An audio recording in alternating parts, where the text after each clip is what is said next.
안녕하세요. 백구팀에서 과학 강의를 맡고 있는 안예리입니다. 저 이제 다음 주면 기본이론반이 개강을 하는데요. 저희 개강에 앞서서 초등 임용시험이 도대체 뭔지, 어떻게 공부해야 되는지 알려드리는 OT를 진행을 하려고 합니다. 제가 먼저 임용시험 전반에 대해서 안내를 해드릴 거고요. 이제 이후에 백승기 선생님께서 백구팀 연관 커리큘럼에 대해서 안내를 해주실 거예요. 여러분 지금까지 교대를 3년을 다니셨죠. 근데 임용에 대해서 한 번도 생각하지 않으셨을 거예요. 그러다가 이제 딱 4학년이 됐는데 갑자기 이제 새로운 세계가 이렇게 펼쳐진 느낌인 거죠. 그래서 여기저기서 합격 수기들도 찾아보고 이렇게 계실 텐데요. 이 OT에서 우선 시험 과목이랑 그리고 어떤 부분에서 출제가 되는지를 먼저 알려드리도록 하겠습니다. 여러분이 가지고 계신 자료의 2장에 보시면 이렇게 과목별 배점의 출제 범위라고 해서 나와 있는데요. 여기 이제 간단하게 시험의 소개가 되어 있어요. 여러분이 알고 계신 것처럼 임용은 1차 시험과 2차 시험 이렇게 나누어져 있죠. 1차 같은 경우에는요. 전국 공통으로 실시가 돼요. 그냥 지필 시험이라고 생각을 하시면 되고 2차 시험은 이제 시도교육청별로 다르게 실시되는 면접이라고 보시면 되는데요. 이 1차 시험에서 우리가 시험을 보는 과목이 뭐냐? 바로 첫 번째가 교직 논술입니다.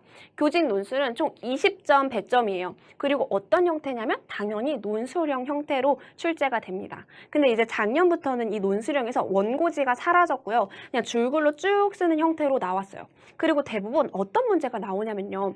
학교에서 실제로 일어날 수 있는 일들 있죠. 뭐 학교폭력이나 상담이나 이런 것처럼 이런 거에 대해서 어떻게 대처하는지에 대한 교육학 내용이 출제가 되고요. 그리고 일부 또 2015 개정 교육과정에 대해서 얼마나 잘 이해하고 있냐 이런 거를 묻기도 합니다. 그리고 이제 그 아래쪽에 교육과정이라고 되어 있죠. 이 부분이 이제 백구팀에서 강의를 하게 되는 부분인데요. 지금 총 80점 배점이라고 되어 있습니다. 그리고 시험 시간이 140분 동안 이렇게 시험을 보게 되는데요. 140분 내내 시험을 보는 건 아니고 70분씩 절반씩 나눠서 여러분들은 시험을 보게 됩니다. 그리고 교육과정 A, 교육과정 B 이렇게 나눠져 있는데요. 지금 과목들이 순서대로 국어, 영어, 음악 쭉쭉쭉 되어 있죠. 근데 이 과목 순서는 매년 바뀔 수가 있어요. 도대체 왜 바꾸는지 모르겠지만 과목 순서도 바뀌고 A형, B형 사이에서도 바뀌기도 하니까 나중에 이제 평가원에서 공지가 되는 걸 확인을 해서 이 부분은 체크를 하시면 됩니다. 그리고 시험이 어떤 식으로 출제되냐 바로 기입형 또는 서술형 이렇게 되어 있는데요.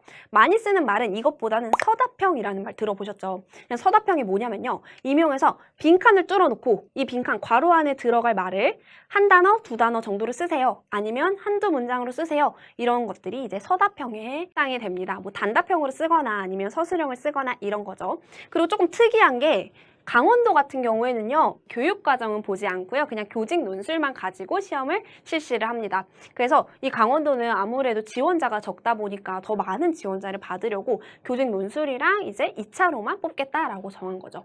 자, 그리고 이제 여러분들 한국사 능력 검정 시험을 치르셔서 혹시 아직 안 치르셨다면 꼭 응시해서 이거를 가지고 계셔야 합니다. 자, 그리고 이제 먼 얘기 같지만 2차도 한번 살펴보면요.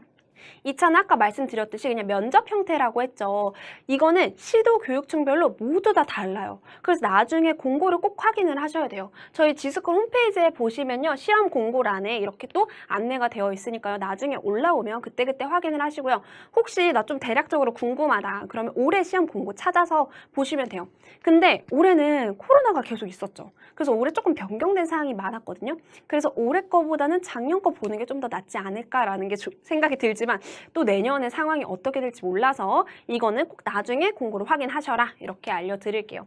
그래도 이제 대부분 시도교육청에서 어떻게 실시하는지 그 과목을 말씀드리면요. 먼저 첫 번째 심층 면접을 실시를 합니다. 그냥 너가 교사가 될 자질이 있냐 이거를 이제 질문 면담을 통해서 실시를 하는 거고요. 이제 두 번째는 교수학습 과정안을 작성을 하는데요.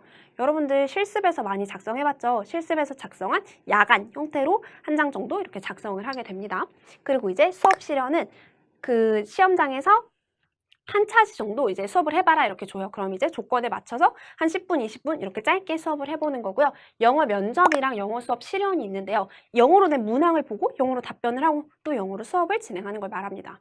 이거는 이제 없는 시도도 있어요. 그런데 혹시 있는 시도에서 조금 걱정이 되죠. "아 나 영어 잘 못하는데 어떡하지?" 이렇게 걱정하시는 분들이 많은데요. 이거 이제 1차가 끝나고 나면 백구팀에서 특강으로 준비를 하고 있으니까요. 혹시 영어에 대해서 '난 좀 두렵다. 난 좀 더 알고 싶다.' 하신 분들은 그때 특강 들으면서 기본기를 익히시면 도움이 될 것 같습니다. 그리고 좀 시도별로 이거 이외에 특화된 것들이 몇몇 지역들이 있는데요. 경기도 같은 경우에는요. 수업 나눔이라는 게 있어요. 내가 수업하고 나서 내 수업에 대해서 이야기하는 그런 시간이 있고 또 집단 토의라고 해서 여러 명이 모여서 그 토의를 하는 걸 이제 관찰해서 평가하는 게 있습니다. 그리고 대구는 인문정신소양평가라고 해서 권장도서를 한 20권 정도 주거든요. 그걸 보고서 이제 그거에 대해서 문제를 주고 이렇게 푸는 그런 형태가 있어요. 그래서 이거는 시험 일주일 전에 출제할 책을 한 3권 정도 추첨을 해서 공고를 해줘요. 예를 들면 에밀이나 뭐 데미안, 명심보감, 논어 이런 것들 있거든요. 그래서 그때 이제 확인해서 또 대비를 하셔야 합니다. 그리고 이제 제주도는 기악, 가창 이런 음악이나 아니면 미술, 그림 그리는 거, 체육, 육상하고 구기 종목 이런 실기 시험도 실시가 됩니다. 근데 올해는 또 코로나 때문에 취소가 됐었어요. 그래서 공고를 꼭 확인하라는 겁니다. 자, 그다음 이제 다음 장에 넘겨보시면요. 자, 임용 경쟁률이나 합격선 이게 나와 있는데요. 이건 시도별로 여러분들 나중에 참고로 보시면 되고요. 시도별로 차이가 크다 이 정도 확인하시면 돼요.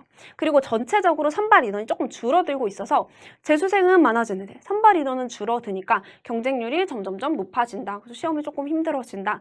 더 열심히 공부를 해야겠다. 이렇게 생각을 하시면 됩니다. 그 다음 이제 여러분들이 궁금해하실 점수 산출 방식에 대해서 말씀을 드릴 건데요. 아까 1차에서 교직 논술이 20점이고 교육과정이 80점이었죠. 그럼 총 100점 만점인데요. 여기서 가산점들이 붙습니다. 근데 이거는 1차에서만 반영이 되는 거고요. 2차에서는 나중에 빠지게 돼요. 그래서 먼저 첫 번째는 내신이라고 불리는 건데요. 여러분 교대에서 성적을 받았죠. 그걸 이제 1등부터 꼴등까지 쭉 세우는 거예요. 그래서 여기서 상위 뭐 5%에 해당한 사람은 만점을 받고 이런 식으로 쭉쭉쭉 퍼센트별로 점수가 되는데요. 서울을 제외하고 나머지 지역은 모두 다 동일해요. 여러분들이 다니고 있는 교대에서 4학년 1학기 성적이 나오면 이제 그 7학기 성적으로 석차 세워서 이렇게 점수를 주게 됩니다.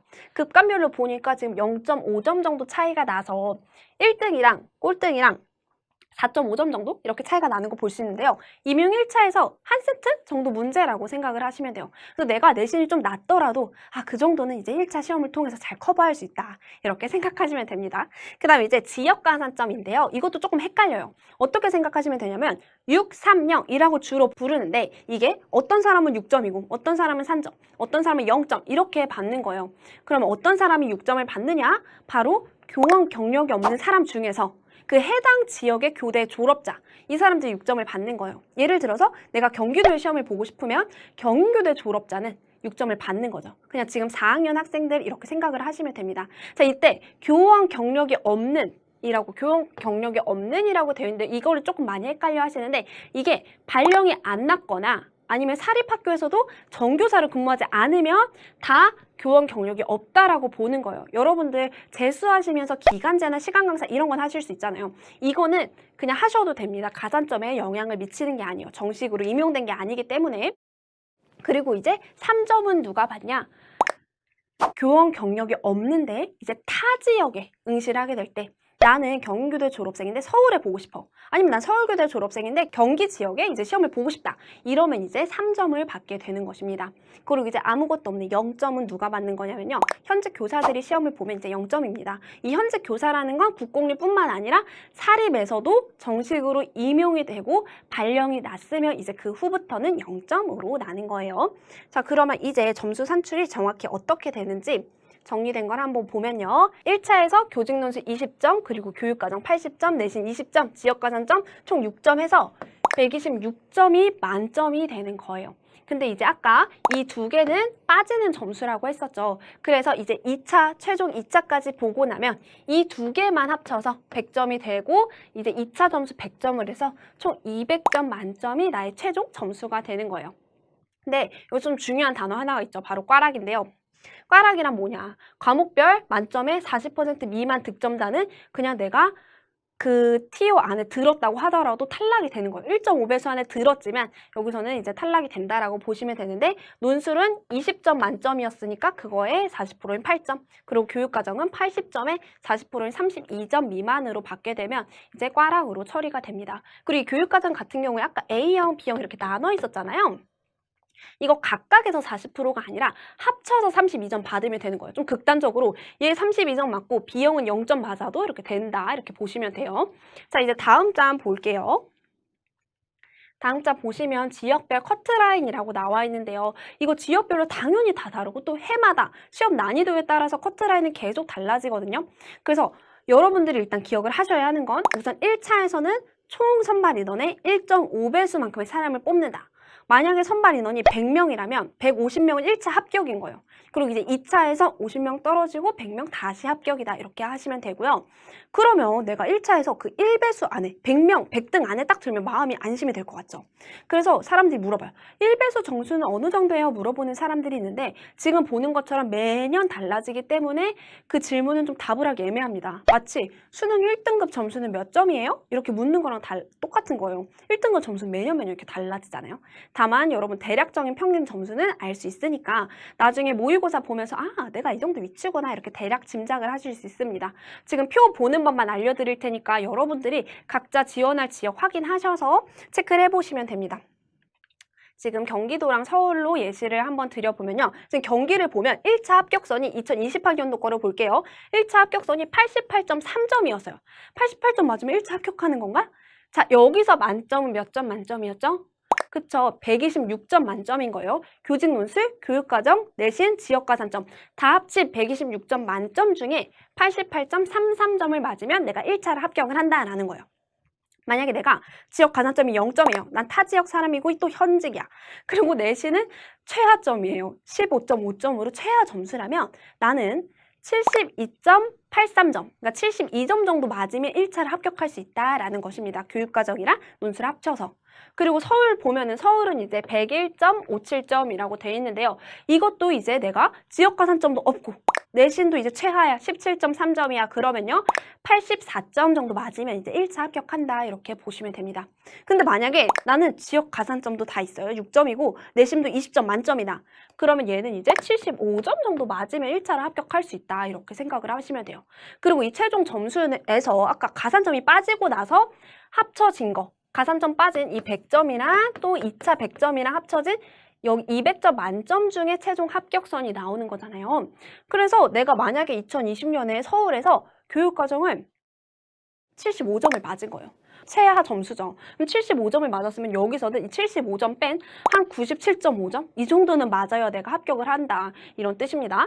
그래서 이제 지금 1차에서는 정말 못 봤지만 그래도 2차에서 잘 보면 뒤집을 수 있다라는 말이 여기서 나온 거예요. 그리고 서울의 경우는요. 평균 2차 점수가 한 93점 이 정도가 나와요. 그럼 내가 2차를 좀 편안하게 나 평균 정도만 받아야지 하면서 93점 정도만 맞고 합격하고 싶다라면 1차에서 몇 점을 받아야겠구나 이게 좀 계산이 나오겠죠.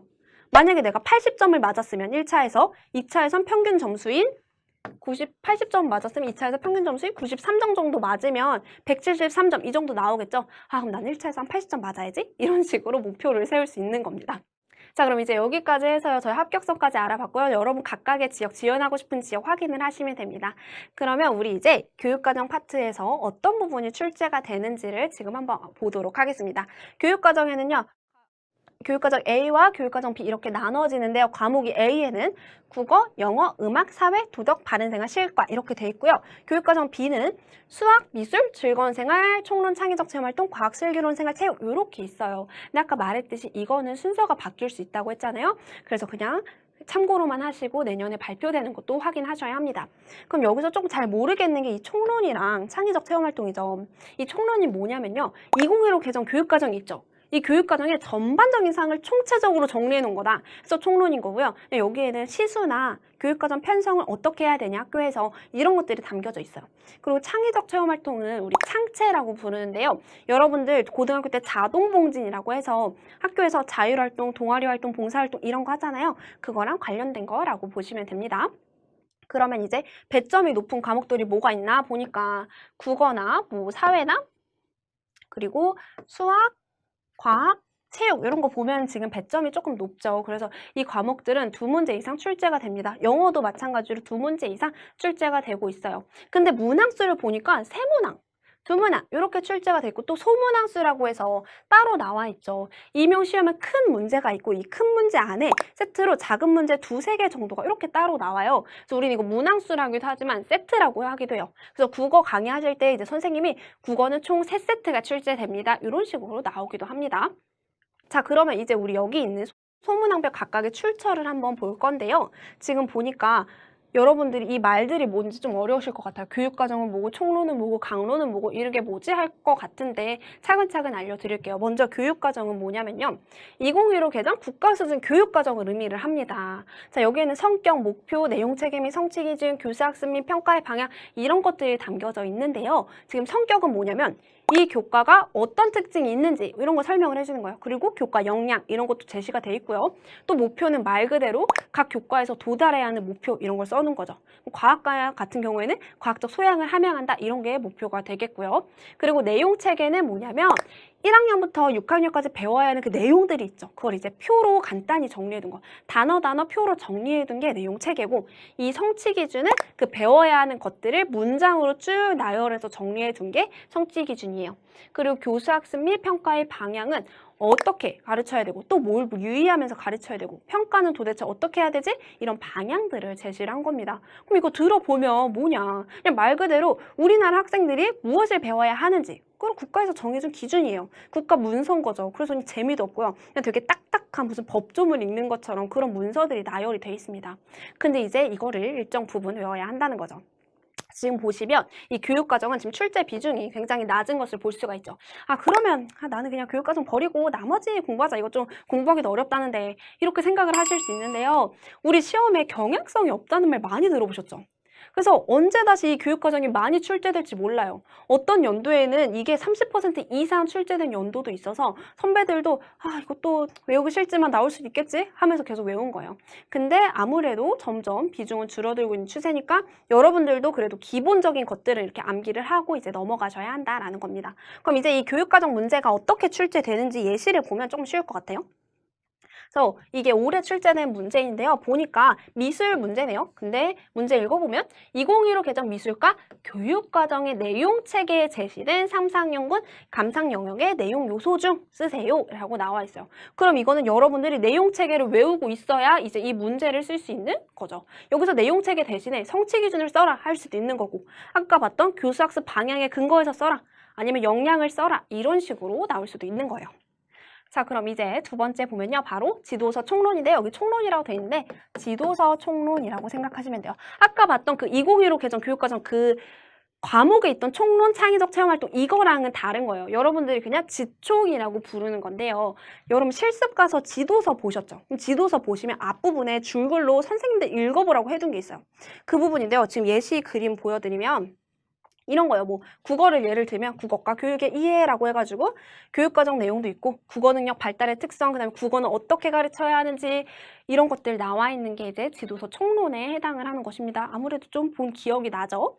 그러면 다시 보면 그래서 지도서 총론에 해당하는 내용이 바로 2015 개정 국가수준 교육과정이 있고 교과교육론이 있습니다. 이건 아까 봤던 교육과정을 그대로 다시 실어놓은 것이고요. 이 교과교육론은 뭐냐면 학자 이론이나 어떻게 하면 수학을 잘 가르치지? 어떻게 하면 국어를 잘 가르치지? 이런 학자들의 이론을 이렇게 삽입을 해놓은 것이고요. 그다음 아니면 수업 모형, 국어의 수업 모형, 그다음 교수학습 모형, 학습 모형 이런 것들을 넣어놓은 게 이제 지도서 총론 파트입니다.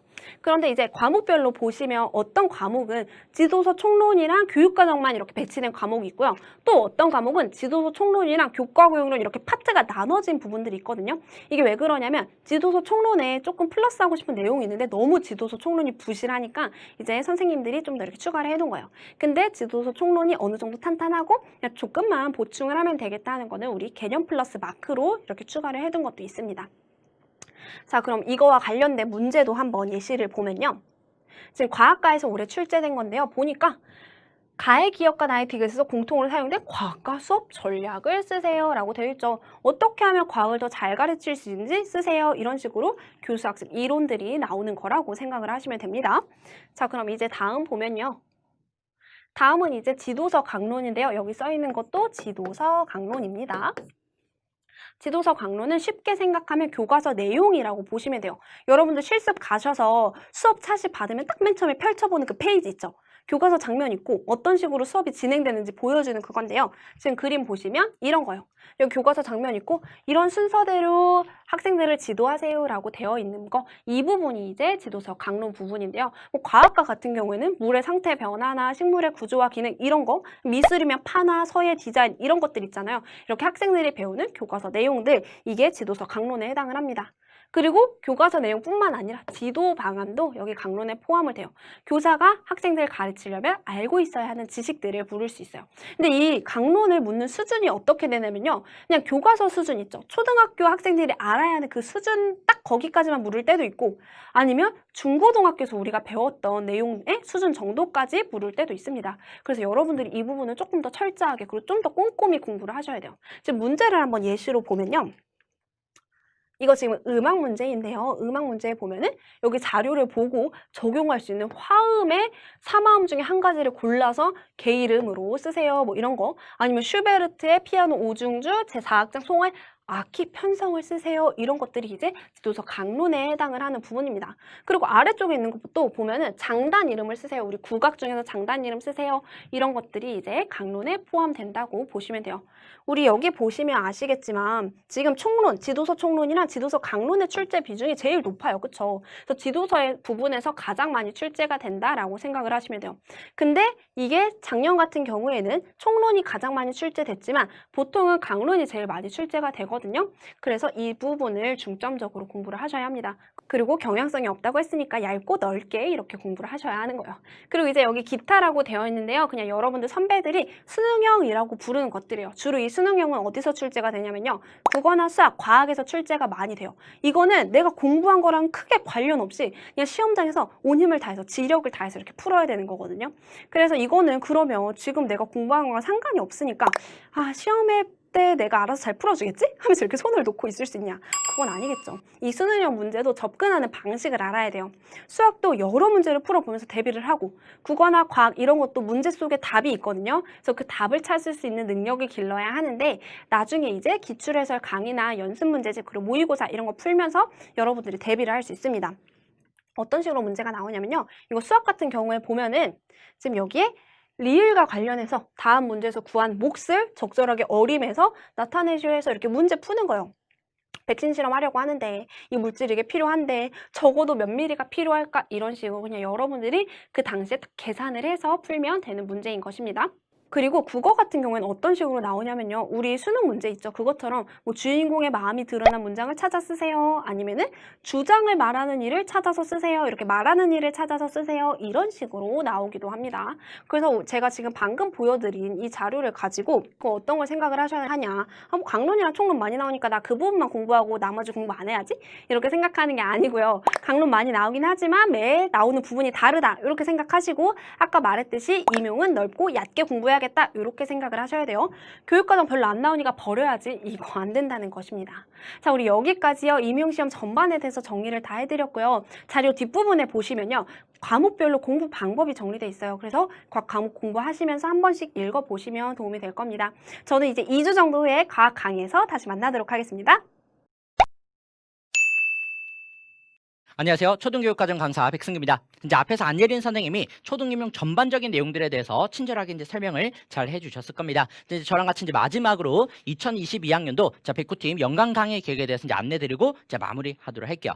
자, 일단은 저희 2022학년도 백구팀 가장 큰 변화라고 한다면은 저 과학 안예린 선생님과 그다음에 영어 김혜진 선생님 두 선생님이 이제 저희 이제 팀에 이제 합류를 했습니다. 그래서 이제 두 선생님이 이제 합류를 해서 좀 더 체계적인 이제 강의를 이제 하기 위해서 여러 가지 이제 준비들도 하고 있고 노력도 이제 많이 하고 있습니다. 그래서 선생님들도 이제 각 강좌마다 이제 좋은 강의로 이제 만날 수 있을 테니까 믿고 1년 동안 같이 이제 쭉 이제 가주시면 좋을 것 같아요. 자, 이제 저희 OT 자료 이제 1쪽을 보시면 1년 동안 진행되는 강의 이제 큰 흐름이 이제 나와 있을 겁니다. 한번 같이 보도록 할게요. 자, 일단 이제 1월부터 저희가 이제 3월 2주차까지 기본 이론 강의가 이제 진행이 되고 그다음에 이제 3월 중순부터 7월 마지막까지 강론 강의가 이제 진행이 됩니다. 그다음에 이제 8월 한 달 동안 기출 분석 특강이 이제 진행이 되고 그다음에 9월에서 10월까지 실전 모의고사를 총 3번을 보게 됩니다. 자, 그다음 주지교과 같은 경우는 추가적으로 자, 파이널 특강이 이제 진행이 돼요. 그래서 마지막으로 개념들 한 번 더 총정리할 수 있도록 이렇게 이제 구성을 했고, 자, 이렇게 해서 이제 1차 시험이 끝나고 나면 선생님들이 이제 2차 준비를 하셔야 되죠. 그래서 자, 혜진 선생님이 자, 2차 준비할 수 있도록 자, 2차 영어 특강 이제 별도로 이제 또 진행을 이제 하게 될 겁니다. 자, 이렇게 해서 이제 큰 흐름 이제 한번 살펴봤고요. 이제 각 강좌별로 세부 내용도 한번 같이 보도록 할게요. 자, 먼저 기본 이론 같은 경우는 강의 일정이 확정이 되었어요. 자, 1월 5일 날 개강을 해서 3월 12일 날 종강을 하게 됩니다. 그래서 이 기본 이론에서는 저희가 각 교과별로 2015 개정 교육과정 원문, 그다음에 각 교과별 교과 교육론, 그다음에 지도서 총론을 이제 다루게 될 거고, 그래서 선생님들이 자, 그 기본 이론 교재를 이제 준비를 해 주셔야 돼요. 교재 준비해 주시면 나머지 자료들은 강의를 통해서 다 제공이 이제 될 겁니다. 자, 이렇게 해서 이제 저희가 기본 이론 강의가 이제 끝나고 나면 이제 3월 중순부터 자, 이제 강론 강의가 이제 진행이 됩니다. 자, 이제 강론 강의에서는 제가 자, 국어하고 이제 수학 강의를 하고, 그다음에 이제 안예린 선생님이 과학, 그다음에 김혜진 선생님이 영어, 그다음에 구자경 선생님이 사회도덕과 예체능 이제 강의를 진행을 해 주실 거예요. 자, 그럼 이제 자, 각 강좌별로 이제 어떻게 이제 강론 강의가 진행이 되는지 자, 한번 안내를 좀 드리도록 할게요. 자, 일단은 이제 저 수학 같은 경우에는 선생님들이 자, 지도서 원본을 좀 준비를 해 주셔야 돼요. 그렇죠. 지도서 원본. 자, 그 외 나머지 자료들. 자, 국어 같은 경우는 지도서 이제 구비 안 하셔도 됩니다. 그래서 이제 수학만 지도서 원본을 좀 준비해 주시면 되고, 자, 그 외 나머지 자료들은 이제 수업 중에 다 이제 제공이 될 겁니다. 자, 그다음에 이제 과학 같은 경우에도 역시나 자, 지도서 이제 원본 준비해 주셔야 되고, 그다음에 추가적으로 뭘 준비해 주셔야 되냐? 과학 개념 완성 교재라고 나와 있죠, 여기에. 자, 개념 완성 교재를 추가적으로 좀 준비를 해 주셔야 돼요. 그래서 저희가 자, 이번에 과학 같은 경우에는 자, 강의 구성을 아예 이원화했습니다. 그래서 선생님들이 이 특강 보고 뭐 과학 시간이 언제 훨씬 더 늘어난 거냐 이렇게 이제 막 물어보고 하시는데, 자, 시간이 늘어난 게 아니라 강의 성격을 자, 이론과 탐구로 아예 이원화해서 나눴어요. 그렇죠? 그래서 이제 과학 강의의 성격을 이론과 그 다음에 탐구 이렇게 이제 나누었습니다. 자, 그래서 이제 기존의 시수는 이제 뭐 거의 비슷하게 이제 진행이 됩니다. 그래서 이론에서는 자, 철저하게 이제 과학 개념만 집중적으로 이제 다루게 되고, 그 다음에 요 탐구에서는 자, 그 지도서에 나와 있는 실험 내용이죠. 그 실험 내용을 이제 집중적으로 이제 정리를 하고 분석을 하게 될 거예요. 그래서 저희가 이 이론을 정리를 하기 위해서 과학 개념 완성 교재를 가지고 이제 진행을 하게 되는 겁니다. 그 사실 지도서 이제 원본을 보시면은 과학 개념들이 뭐 쭉 나와 있기는 한데, 그렇죠? 자, 지도서 개념들이 산발적으로 막 흩어져 있고, 그 다음에 지도서 내용만 가지고 과학 개념을 정리하는데도 사실 부족함이 있기도 합니다. 자, 그렇기 때문에 저희가 이번에 각 영역별 과학 개념을 체계적으로 이제 정리를 할 수 있도록 과학 개념 완성 교재를 별도로 이제 집필을 했어요. 제가 특히나 이제 그림이 좀 많다 보니까 풀 컬러로 이제 자, 발간이 됩니다. 그래서 4월 중에 이 교재가 발간이 되게 될 거예요. 그래서 자, 요게 이제 각 영역별로 자, 개념들을 자, 체계적으로 쭉 정리할 수 있게 이제 만들어 놨기 때문에 선생님들이 일단 이론 강의죠. 즉 과학 개념 완성 특강을 이제 먼저 듣고, 그렇게 해서 이제 개념을 정리를 하신 다음에 그 다음에 이제 이 지도서 원본을 가지고 실험 내용을 집중적으로 정리하는 요 탐구 강의를 이제 들으시면 되는 거예요. 자, 이렇게 해서 이제 요 두 가지가 합쳐서 자, 하나의 이제 강론 강의로 자, 진행이 된다. 이렇게 이제 선생님들이 이해를 이제 해주시면 됩니다. 자, 그 다음에 이제 이번에는 영어입니다. 자, 영어 같은 경우에는 여기 이제 원서 특강이 나와 있죠. 그래서 영어는 이제 기본 이론 강의하고는 좀 연결이 돼줘야 되는데, 자, 일단은 저희가 이 기본 이론을 통해서 초등 임용에 필요한 자, 영어 개념들을 이제 쭉 꼼꼼하게 다 다룰 겁니다. 사실 여기까지만 해도 영어 고득점 맞는 데는 무리수가 없어요.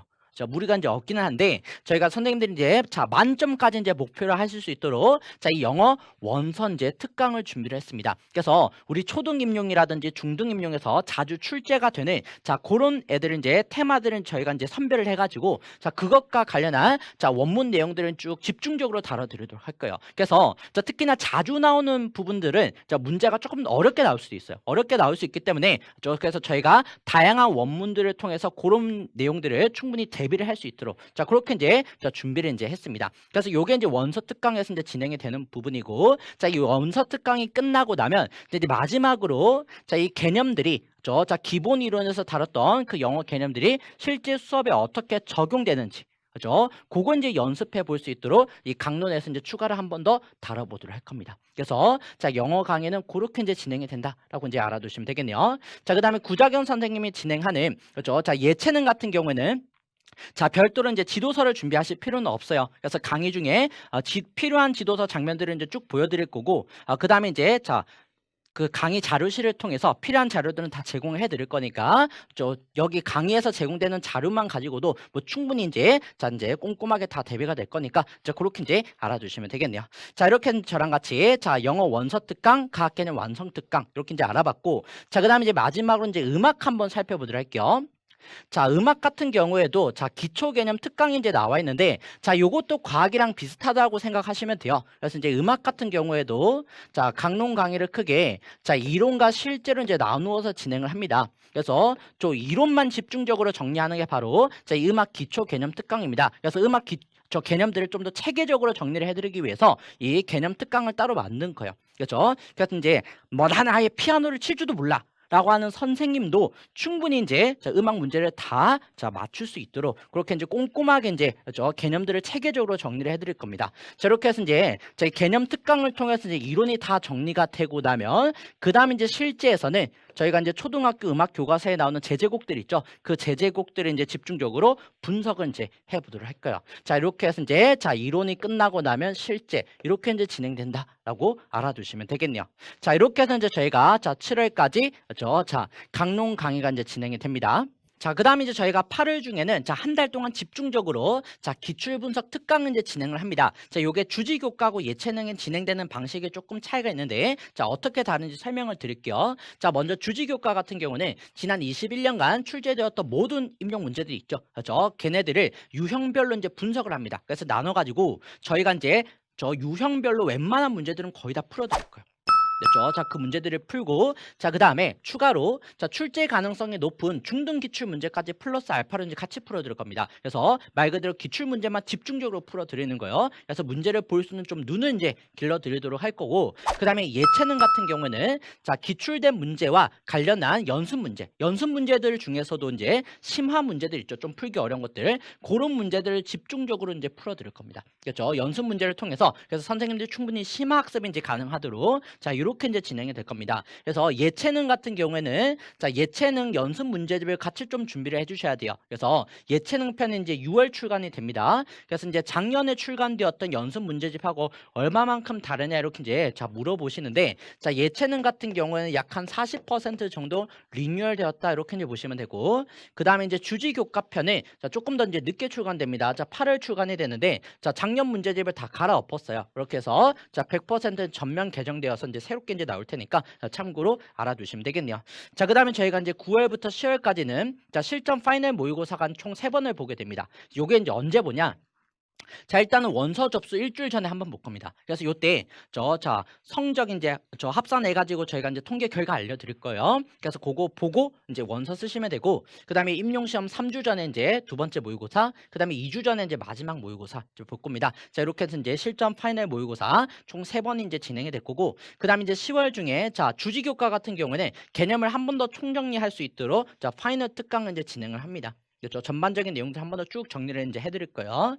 자, 이렇게 해서 이제 1차 시험이 끝나고 나면 이제 저희가 11월 중에 작년에는 이제 영어 특강은 이제 없었는데 이때까지 영어 특강 진행된 적이 없었어요. 자, 이제 이번에 혜진 선생님이 이제 영어 특강 이제 진행을 합니다. 그래서 저희가 이제 마지막까지 선생님들 이제 함께 2차 준비까지 이제 함께 하겠다는 의미에서 저희가 이제 기부 특강으로 이제 만들었어요. 그래서 선생님들이 이제 그 수강료는 전부 다 소아암 이제 환자 돕기 이제 성금으로 이제 사용을 합니다. 그래서 저희가 이제 마지막까지 이제 함께 하고 이제 책임을 이제 마지막까지 이제 하겠다라는 이제 의미도 있고, 그 다음에 이제 또 좋은 곳에 이제 쓰면 좋겠다라고 해서 기부 특강으로 이제 만들었어요. 자, 이렇게 해서 저희가 이제 1년 강의가 이제 이렇게 진행이 됩니다. 그래서 선생님들이 이제 알아두시면 좋을 것 같고, 자, 저희가 이제 2022학년도 선생님들이 이제 임용 충분히 이제 합격할 수 있도록 저희 백호팀이 마지막까지 책임지고 최선을 다해서 함께 하도록 하겠습니다. 그래서 이제 저희가 이제 첫 강의 때 기본 이론 강의 때 이제 만나 뵙도록 할게요. 자, 수고했습니다.